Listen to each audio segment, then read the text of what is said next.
கருணாநிதியின் இன்றைய உபதேசம் ஊருக்கு மட்டும்தான் என்பதை தமிழக மக்கள் அனைவரும் நன்கு அறிவார்கள்.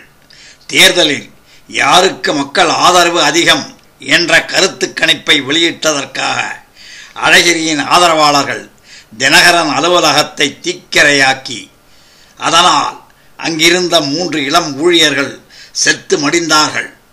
அதற்கு கண்டனம் தெரிவிக்காத கருணாநிதி நக்கீரன் அலுவலகம் தாக்கப்பட்டதற்கு எவரும் வன்முறையில் ஈடுபடக்கூடாது, நீதிமன்றம் செல்ல வேண்டும் என்று கூறியுள்ளது வேடிக்கையாகவும் வேதனையாகவும் உள்ளது. இதைப்போன்று கடந்த காலங்களில் திமுகவினரால் தினமலர், அலைவோசை போன்ற பத்திரிகை அலுவலகங்கள் தாக்கப்பட்டன. தராசு பத்திரிகை அலுவலகத்தில் தாக்குதல் நடந்து அங்கிருந்த ஊழியர் ஒருவர் மாண்டு போனார். இதற்கெல்லாம் காரணம் யார்?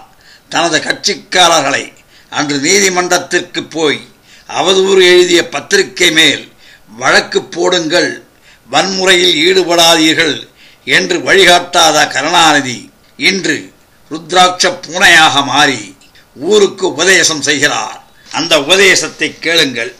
ஒரு பத்திரிகையில் ஒரு முக்கிய பிரமுகரை பற்றி அவதூறாகவோ அசிங்கமாகவோ அருவருக்கத்தக்க வகையிலோ அவமானத்துக்கு உள்ளாகும் வகையிலோ எழுதினாலோ செய்தி வெளியிட்டாலோ அவர்கள் மீது வழக்கு தொடர்ந்து நீதிமன்றத்தில் நிறுத்துவதற்கு சட்டத்தில் வழிவகைகள் இருக்கின்றன.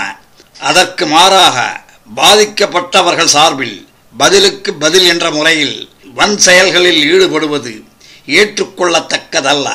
குறிப்பாக தற்போது நக்கீரன் பத்திரிகையில் வெளியிடப்பட்ட ஒரு கட்டுரைக்காக அந்த அலுவலகத்தில் நடந்துள்ள தாக்குதல் எத்தகைய வாதங்களை அல்லது நியாயங்களை வேண்டுமானாலும் எடுத்து வைக்கலாம். ஆனாலும் பாதிக்கப்பட்டோர் சட்டப்படி நீதிமன்றங்களில் தங்களுக்குள்ள நியாயங்களை நிலைநிறுத்த முயற்சிக்க வேண்டுமே அல்லாமல் பத்திரிகையாளர்களையோ அல்லது பத்திரிகை அலுவலகத்தையோ தாக்குவது ஜனநாயக நாட்டில் ஏற்றுக்கொள்ளக்கூடியதல்ல. இவ்வாறு கருணாநிதி அவர்கள் தனது அறிக்கையில் தெரிவித்துள்ளார்.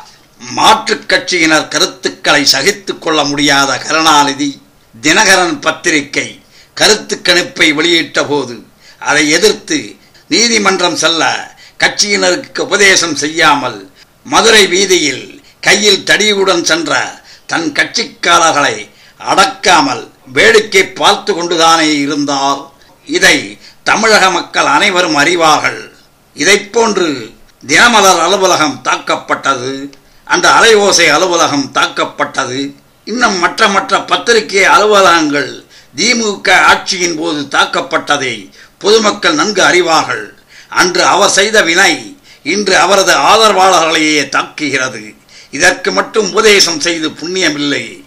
பத்திரிகைகள் தனிப்பட்ட மனிதரை விமர்சனம் செய்யும் போது தவறான கருத்துக்களை வெளியிடக்கூடாது.